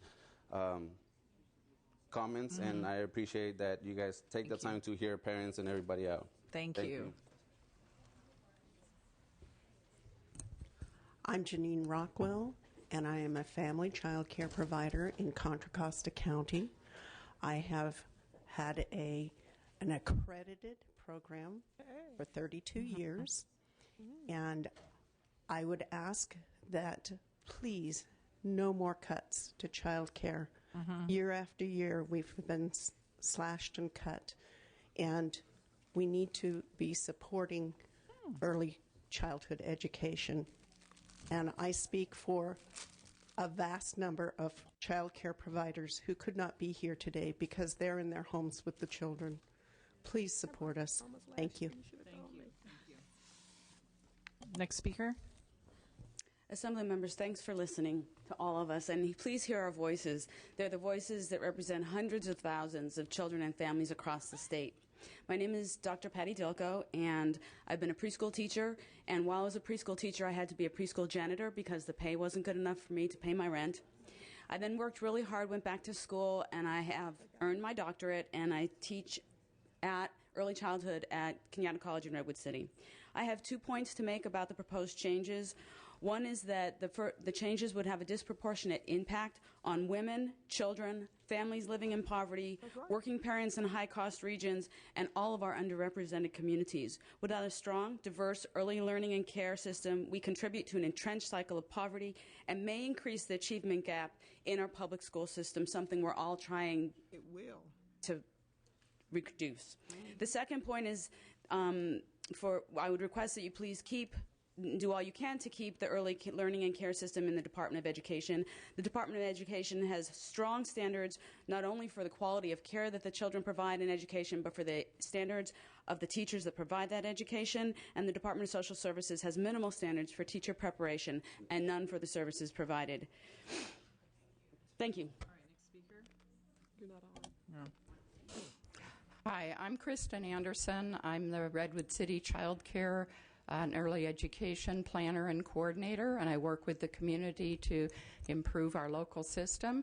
I want to thank you for the actions you've taken today, and also just to illustrate the potential impacts. The largest subsidized provider in our community is the Redwood City School District that has had one of the original Title V contracts since the mid-1940s and has built that program to serving over 700 preschool-age children who they're getting ready to enter our school district.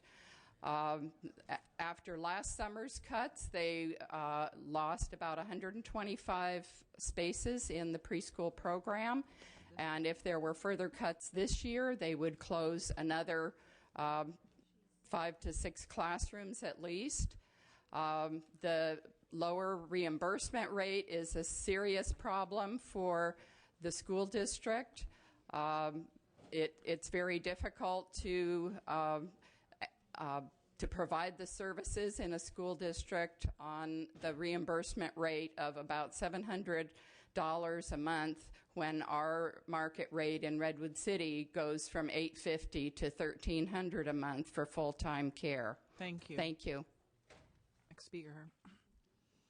Good afternoon, Scott Moore with Preschool California. We applaud and thank you for the action that you took today. We are strongly opposed to both the restructuring and to the cuts. Thank you. Hi, Janina Perez with Children Now. We are also firmly opposed to the proposed restructuring and cuts. We thank you for affirming that early learning is a key component of our overall educational system. We will only increase our impact of all of our investments in K-12 and higher ed if we take a birth to 20 approach. We also ask you, when you are looking at general child care and its interaction with state preschool, that you not lose sight of the infant toddler slots as well as the school age slots. Thank you. Thank you. And we have one of our panel presenters Thank with you the need for to letting me leave jump and in line. speaking My now. name is Fritzi Gregg. I'm a program director for Continuing Development Incorporated Child Development Centers. I'll try and be really quick and whittle down what I have. We have 138 centers across California serving children birth to 12. Currently, we serve 4,200 children in our general child contract and 2,750 in our state preschool contract. Our business model is to provide school-age programs wrapped around state preschool. 3 years ago, we lost our latchkey contract, and then over the last 2 years, we've lost funding to general child migrant and state preschool. Last year, we closed 20 centers, and that resulted in a loss of 2,200 children. 50% of our infant toddler programs were closed last year. We have one full day, full year infant program left in our agency. I also have to mention the 182 teachers and 30 support staff that were laid off with those center closures. We really don't have anywhere to go with the 10% standard reimbursement rate cut. We can't cut anything else. And so if we wanted to keep our doors open, it would mean we would have to cut salaries and benefits. And no one wants to do that to staff. A lot of our staff are low income themselves and have subsidies for child care. So how can we look them in the face and say we have to cut you by almost $2 an hour? Oh my God. So that's not really an option. With the elimination of direct slots, we would lose 700 school-age children who will become latchkey. We will lose 420 children to the reduction of income eligibility if that were to go through. We also operate a voucher program, an AP program in El Dorado County. And in the last 2 years of cuts, we've seen a reduction of 50% fewer low-income children receiving services. A point I want to make, too, is that we, like a lot of the providers in this room, serve families of low income and middle income in the same program. So all of those centers are at risk. We're not 100% subsidized in our centers. We serve a definite mix in the majority of them. In CDC's eyes, the biggest evil is the restructuring of the child care infrastructure. It will be the most devastating thing that can happen to us as a provider. We would much rather, like many of the providers have stated, especially yesterday, take cuts directly to slots, but maintain an infrastructure that when the state has money, we can rebuild.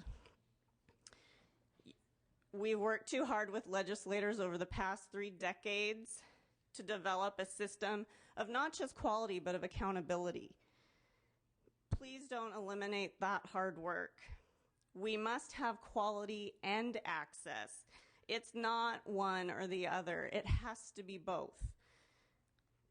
So this is not just about money. It's about our priorities as Californians. And many people have already said this in this room. With the budget cuts and the restructuring of our infrastructure, families will pay immediately through loss of jobs and loss of quality programs. The state will pay down the road. As more disadvantaged children enter the public school system unprepared, childhood obesity and diabetes rates increase, teen pregnancies rise, the achievement gap becomes wider, and the juvenile crime rate increases. Thank you so much for inviting me here to be on a panel. I'm sorry I have to catch my plane. Thank you. No, thank you for your patience, and we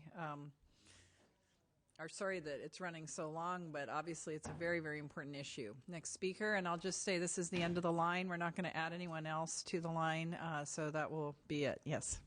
Hi, my name is Carmen Rogers, and I've been an educator for 32 years, and I work for Cadango in Alameda County.